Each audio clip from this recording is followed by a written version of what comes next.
Hello and a very good evening. You're watching the news at 6 on Rajya Sabha television with me, Frank Pereira. Here are this evening's headlines.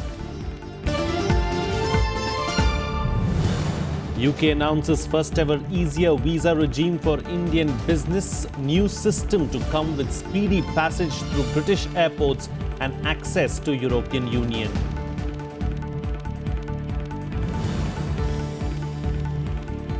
Pakistani troops fire mortar shells at Indian posts and civilian areas in Kashmir's Poonch district.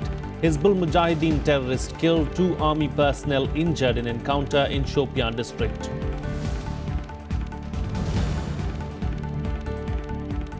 Rahul Gandhi all set to take over as Congress president. Congress Working Committee unanimously supports proposal, says high time party mobilize all forces to fight against the Modi government.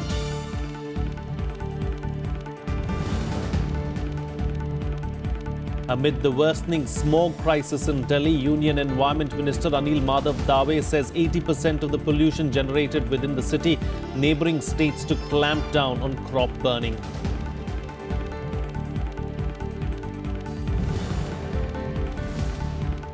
A day before the US presidential election, FBI gives a clean chit to Hillary Clinton, says it hasn't changed earlier view after a renewed probe into her use of private email server as Secretary of State.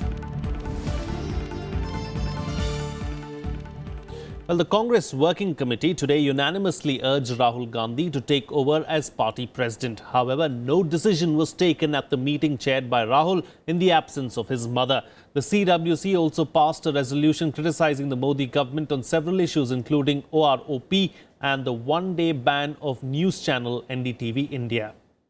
Members feel that Rahul Gandhi must take the lead in this fight. He should take up the leadership for this fight. This is the unanimous sentiment expressed in today's Working Committee meeting by the Working Committee members. The chorus for Rahul Gandhi's elevation was echoed by Congress Working Committee on Monday when all members unanimously asked him to take over as party president. Rahul, who was chairing the meeting in the absence of his mother who skipped the meet due to illness, expressed his willingness to shoulder any responsibility. However, no decision was taken on this issue and the final call was once again left to Sonia Gandhi. Congress Vice President was present in the meeting, presided over the meeting and said, whatever the Congress Party and Congress Working Committee would finally decide, he would be ready to take on every such challenge. The CWC meeting also passed a resolution criticizing the Modi government on several issues, including the OROP, the one-day ban on news channel NDTV India and unemployment. Congress कार्य समिति ने मोदी सरकार को तत्काल तौर से देश के सैनिकों को 1 रैंक 1 पेंशन उनकी आकांक्षा के मुताबिक देने, 7वें वेतन आयोग की विसंगतियों को दूर करने, सैनिकों को डिसेबिलिटी पेंशन की नई परिभाषा से नुकसान पहुंचाने के ऑर्डर को वापस लेने और सैनिकों की सिविलियंस के मुकाबले में रैंक को कम करने, इन सारे आदेशों को वापस लेने का आग्रह भी किया. The CWC also passed another resolution on the soldiers martyred in the Uri attack and other terror strikes. It also sought an extension from the Election Commission for conducting organizational elections. Vishal Dahiya, Rajya Sabha TV, Delhi. Our correspondent Vishal Dahiya joins us for more on this particular development. Well, Vishal, the question of Rahul Gandhi's elevation to the post of party president has been in the news for a long time now. It was raised again at the CWC today, but there's still no decision on that issue. Well, yes, you're right. There has been a lot of speculation on whether or not Rahul Gandhi will become president, or if so, then when and how. At least today, one thing which has been settled is the fact that Rahul Gandhi will become the party president. The reason this can be considered a confirmed, information is the very fact that the Congress Working Committee, which is the highest decision-making body in the party, has unanimously recommended to the party president that Rahul Gandhi should take over the reins of the party. And in addition to that, Rahul himself, who was present at the meeting and was chairing the meet, had expressed his willingness by clearly saying that he is willing to take on any responsibility which the party deems fit to pass on to him. So one thing which seems pretty settled as of now is the fact that Rahul Gandhi will become party president. But when will he become party president is a question which is yet to be answered by the party. Now, if you look at the party's constitution, then one thing which the party has also done in today's CWC meet is seek an extension from the Election Commission. Once again, the last year also, in November 2015, the Congress party had sought an extension from the Election Commission for holding its organizational elections. Now, in Congress party, the tenure of the president is 5 years. Sonia Gandhi was elected, or rather chosen as the party president in 2010 again, and her tenure was for 5 years, which came to an end in 2015. The party sought an extension for organizational election for 1 year till 2016. Again, the party has sought an extension for organizational elections, but the party also made it very clear that seeking an extension for another year does not mean that Rahul Gandhi will not become president for the entire year. The party can go ahead and take a decision if the current president, that's Sonia Gandhi, steps down from the post of the party president. Then the party's topmost body can meet, take a decision, and then as per the constitution, the party can appoint Rahul Gandhi as the party president. So the timing is yet to be decided. This is something which, right. We believe that will be decided by both Sonia Gandhi and Rahul Gandhi through mutual consultation. But the indications which are coming in from the Congress party say that it may not take much time before Rahul Gandhi is formally appointed as the president of the main opposition party. The CWC also passed a resolution criticizing the Modi government, and it looks like in all likelihood that we are going to witness a stormy session of the winter session, which is going to come up later on this month. Well, yes, clearly, and the party has, pointed out all those issues which have been, which the party is clearly, willing to go ahead and take on board for the parliament session. And topmost on the agenda is OROP, the issue related to OROP. The second topmost item which the party is going to take on, the government on in the parliament session, the winter session, which is going to begin in almost a week, is the issue of the freedom of expression. The one-day ban which has been announced by the government on a news channel is something which the Congress party says is not going to take it lying down. It's going Indeed. to, raise that issue on the floor of the House as well. And then there are other issues related to the economy, which the party says that the Modi government has not been able to handle properly, and relations with Pakistan and the unrest in the state of Jammu and Kashmir. So Congress seems to have a number of issues on which it plans to take on the government in the winter session. All right, we'll have to leave it at that. Vishal, thank you so much for joining us there with those details. Well, moving on. Now, a Hizbul Mujahideen terrorist was killed and 2 army personnel were injured in an encounter in Shopian district of Jammu and Kashmir. In other incidents, India and Pakistan exchanged fire and heavy shelling along the line of control in Mendhar area of Poonch district. It was the 101st incident of ceasefire violation by Pakistan after the surgical strikes. A terrorist was killed and 2 army personnel were injured in an encounter in South Kashmir's Shopian district of Jammu and Kashmir on Monday. This was after security forces launched an operation following a tip-off. In the gun battle, a terrorist identified as Saddam Hussain Mir belonging to the Hizbul Mujahideen was killed. Security forces recovered an assault rifle, 5 AK-47 magazines, 119 AK-47 rounds and a hand grenade. In yet another ceasefire violation, Pakistan resorted to unprovoked firing in Mendhar sector of Poonch district at 9 a.m. Pakistani troops fired mortar shells on Indian positions and civilian areas, leading to retaliation from the Indian security forces. No casualties were reported on the Indian side. See, it's happened for quite some time. The response mechanism and the responses you're watching every day. Our deployments are absolutely normal, nothing extraordinary. And I think the Indian forces are in control of the situation. Meanwhile, Jammu and Kashmir Chief Minister Mehbooba Mufti expressed deep concern over the burning of schools in the Kashmir Valley. Around 32 schools have been burnt in various parts of the valley in the past 4 months of the civil unrest. Unfortunately, हमारे कुछ school भी जल गए हैं और उसके बाद education जो है कहीं ना कहीं स्टैंड स्टिल पे आ गए. But I am confident, we have the government has already taken into custody some miscreants. कुछ जो स्कूल जलाते थे उनको बंद कर दिया है, पकड़ा है और मुझे उम्मीद है कि आने वाले एक हफ्ते के अंदर there should be some good news. Normalcy seems to have returned in Srinagar as increased movement of people and traffic were witnessed on city roads. Some shops were also open in the areas. However, adequate deployment of security forces were in place to maintain law and order.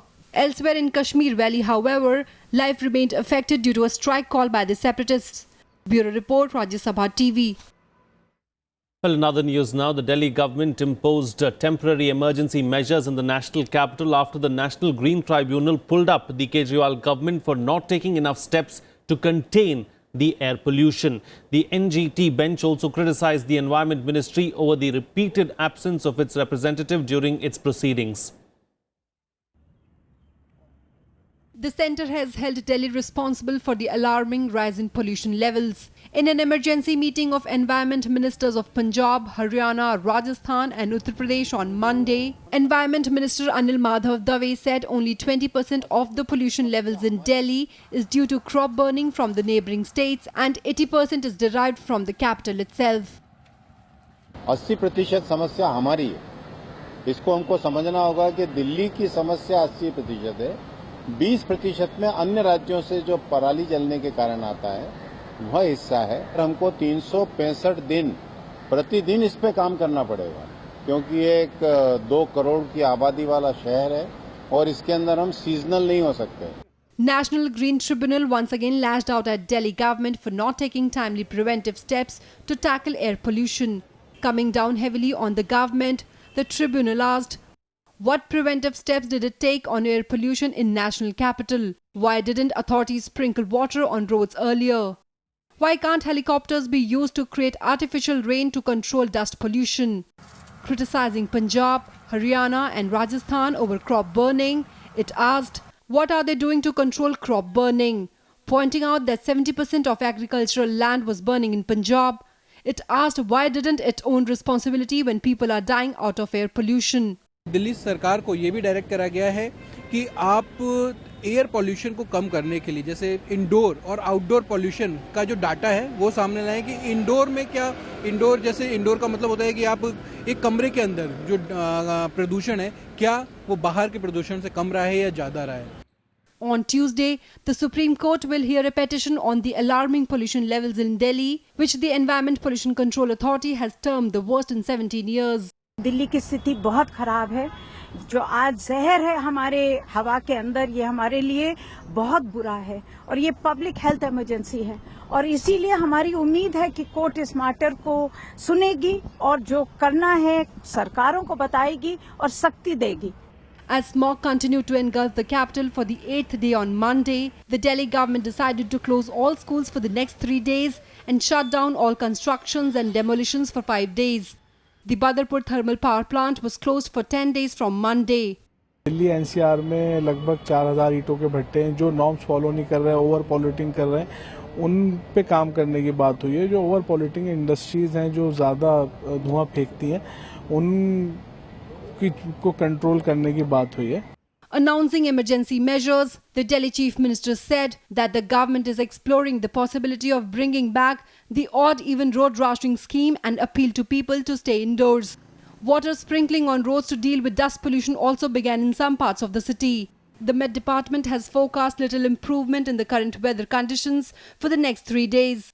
Anu Diwan's report for Rajya Sabha TV. Well, the government launched the e-court system on Monday for speedy disposal of appeals and complaints with Central Information Commission. With huge backlog of over 1.5 lakh RTI appeals, the e-courts are expected to foster greater transparency. Real-time updates on Right to Information Act complaints, Central Information Commission functioning like e-courts are all set to strengthen transparency in the country. The government plans to electronically transfer cases to information commissioners within hours. At present, the process takes a few days. बहुत एक लंबी pendency है, तो हम उस pendency को भी, cases की पेंडेंसी को भी काफ़ी हद तक कम करने में कामयाब होंगे, ऐसा मेरा पूरा विश्वास है. The centre is also initiating the process to appoint information commissioners, as two of them due to complete their tenure on December 31st, 2016 and February 17th, 2017. Ongoing process. It happens from time to time. Some of the vacancies fall vacant, and then there's a due process of making the appointments. But certainly we have now information commissions in place. The number of pending RTI appeals has seen a whopping increase between 40 to 240% in 2 years. The waiting period at RTI commissions ranges between 2 months and 30 years. The new system is expected to generate a unique number that applicants can use to track the status of their cases. Kriti Mishra, Rajya Sabha TV. Moving on now, the LDF-led government in Kerala told the Supreme Court today that it was willing to allow the entry of women inside the sanctum sanctorum of the Sabrimala temple. Earlier in April, the court questioned whether restricting entry of a particular gender into places of worship can be a matter of managing religious affairs. It said that it will test the validity of such rules on constitutional principles. Subsequently, the court observed that the fundamental right of women to equality has to be balanced with the right of a group to profess and manage religious affairs before a decision can be taken regarding the ban on entry of women inside Sabrimala temple. A bench led by Justice Deepak Mishra said that restriction on women was indeed discriminatory and a violation of their right. But it also pointed out that the Constitution had given a right to ensure freedom to propagate religious practices and to manage religious affairs. The court has set the next hearing on February 20th. Well, NDTV India on Monday moved the Supreme Court against the government's order banning its telecast for a day on the 9th of November for its coverage of the Pathankot terror attack. The petition challenges the constitutional validity of the government order and the provisions of law under which the order was passed. A senior advocate is likely to mention the matter on Tuesday. The Information and Broadcasting Ministry had directed NDTV India to go off air for a day on November 9th for revealing strategically sensitive details while covering the Pathankot attack. It said that the channel gave out sensitive information that could have been used by the handlers of the terrorists involved in the attack. NDTV, however, refuted the allegations and indicated that other channels and newspapers reported the same information. The ban has evoked strong reactions from the opposition and the media fraternity across the nation. Defending the ban order, INB Minister Venkaiah Naidu said that the Congress has no business to lecture the government on democracy. All those people who are now coming out and criticizing this small action that took as a caution, they never opened their mouth at that time. Some were enjoying emergency. And during UPA regime, 21 channels were banned. Some of them were banned for airing midnight masala. Whereas we are worried about daylight portrayal of these terrorists activities with a running commentary about the whereabouts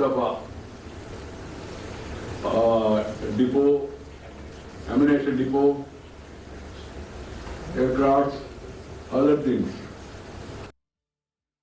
Well, let's now get you a roundup of the other national news in Nationwide.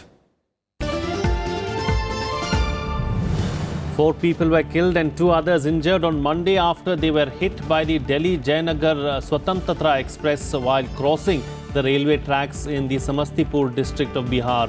The group reportedly did not see the approaching train due to morning fog. Train services between Samastipur and Darbhanga were affected after agitators started protesting with the bodies of the deceased. Heroin worth 2 crore rupees in the international market was recovered by the police from an Afghan national in Delhi.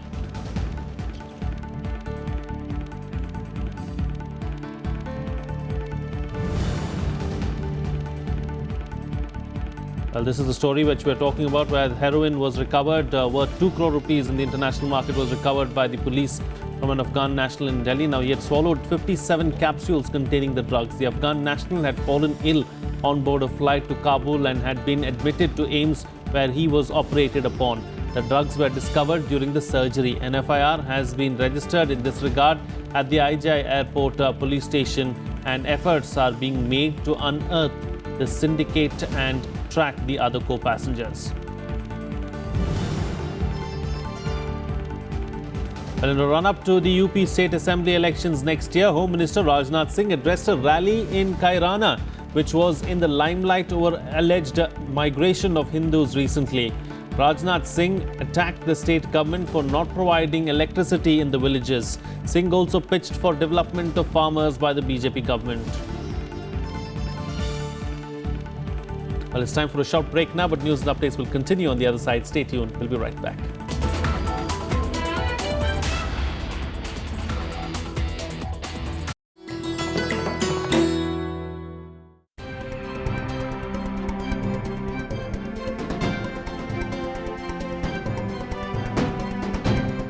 Life after death was a cardinal belief in the Harappan civilization. Reflecting this is the skeleton of a middle-aged woman with gold bangles. Excavated from Rakhigadi in Haryana, it's an example of the burial practices in those times.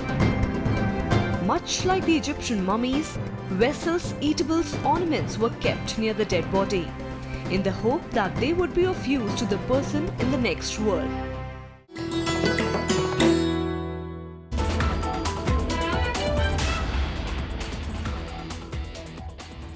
Welcome back. You're watching Rajya Sabha Television. Well, Prime Minister Narendra Modi and British Prime Minister Theresa May today met in Delhi. Both sides took many key decisions on resolving issues relating to cooperation in different fields. Both countries also set up a strategic group to work on problems relating to visas. On the defence front, Britain will establish manufacturing units in India with technology transfer in the future. They also decided to increase investment for mutual prosperity and employment. British Prime Minister Theresa May on Monday met Prime Minister Narendra Modi for one-to-one and delegation-level talks on matters of bilateral importance. The emphasis was on improving business ties. May announced a special visa process for Indian businesses that is unique among any country in the world. Prime Minister Modi and I have also discussed how we can improve business travel for Indian visitors to the UK. The UK will make India the first visa country to have access to our registered traveller scheme, offering many Indians smoother and swifter clearance at the border. And we have invited the Indian government to become the first government in the world to nominate top business executives for the Great Club, our bespoke visa and immigration service. We've also agreed to establish a strategic dialogue on home affairs issues covering visas, returns and organised crime. Two key agreements were signed to give a boost to business and cooperation in different fields, including defence. The agreements included facilitating ease of business in both countries for each other and on protecting intellectual property rights. I encourage British companies to look at the multiple opportunities in the Indian defence sector. Looking beyond trade in defence equipment, I invite them to build partnerships with Indian enterprise that focus on manufacturing, technology transfer and co-development. The UK is ready to support the development of India's defence capabilities through Make in India, with technology transfer and by jointly promoting our defence equipment in other markets. Next week, our top defence officials will meet here in Delhi. We've tasked them with making progress on military training, collaboration on technology and equipment, and joint research on new capabilities. Both leaders discussed issues including terrorism and radicalization of youth in India. Britain promised to support India's concerns and also promised cooperation. Prime Minister briefed May about cross-border terrorism emanating from Pakistan and the need to stop such tendencies wherever they existed. In this field, I also discussed with Prime Minister May ways to purposefully work together to combat the growing forces of radicalization and terrorism. We agreed that it is not a limited security challenge. The shared threat of terrorism, as individual countries, as partners, and as global powers whose interests lie in a stable world founded on the rules-based international system. Today, we have agreed to strengthen our cooperation, in particular by sharing best practice to tackle the use of the internet by violent extremists and to reduce radicalization and recruitment attempts online. Both Prime Ministers took part in India-UK Tech Summit to give boost to cooperation. Britain expressed confidence in India's growth story and agreed to invest £120 million in a joint fund to leverage private sector investment from the City of London to finance Indian infrastructure. More than €1 billion of business deals are signed between the two countries, either private or government. India and Britain will have win-win situation as far as mutual investment is concerned. And politically also, they have little differences. And after Brexit, there is a new opportunity for both the countries to come together for development, peace and prosperity. Akhilesh Soman for Rajya Sabha Television with camera person Junaid in Delhi. Well, let's now get you the latest on the race to the White House.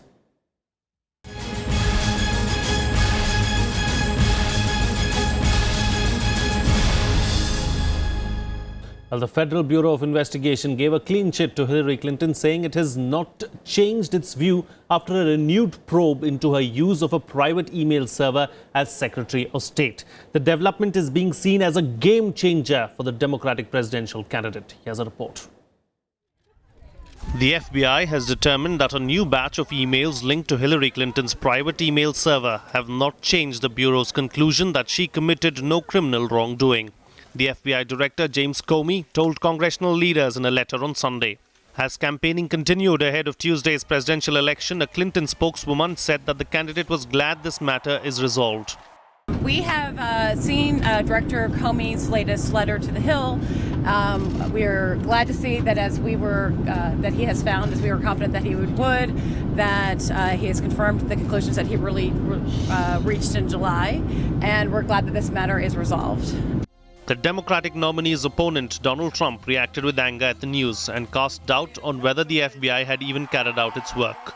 Hillary Clinton is the most corrupt person ever to seek the office of the presidency of the United States. The investigations into her crimes will go on for a long, long time. The rank and file special agents at the FBI won't let her get away with these terrible crimes, including the deletion of 33,000 emails after receiving a congressional subpoena. Meanwhile, Asia stocks ended higher on Monday after the FBI said it stood by its earlier recommendation that no criminal charges were warranted against Clinton. Investors had been unnerved by signs of a tightening presidential race between Clinton and Donald Trump, whose stance on foreign policy, trade and immigration has rippled through financial markets. Clinton holds a 5-point lead over Trump in the latest Washington Post ABC tracking poll released early Sunday. In a post-ABC poll on Friday, Clinton had led Trump by 47% to 44%. Bureau Report, Rajya Sabha Television. And some more international news now. The 12-day Global Climate Conference will begin today in the Moroccan city of Marrakesh. Delegates will deliberate on the details of implementing the Paris deal, such as drafting rules on measuring and reporting emissions, as well as the financial contributions meant to help poor countries deal with climate change. India will push the agenda of sustainable lifestyle at the conference. The Environment Ministry said in a statement that the importance of sustainable lifestyle, anchored for the first time in the climate change agreement, was a big victory for India. It also added that India will push for operationalization and meaningful outcomes from the new bodies set up under the Paris Agreement, which includes technology framework and Paris Committee on Capacity Building. That's it on this edition of the news. Have a good evening.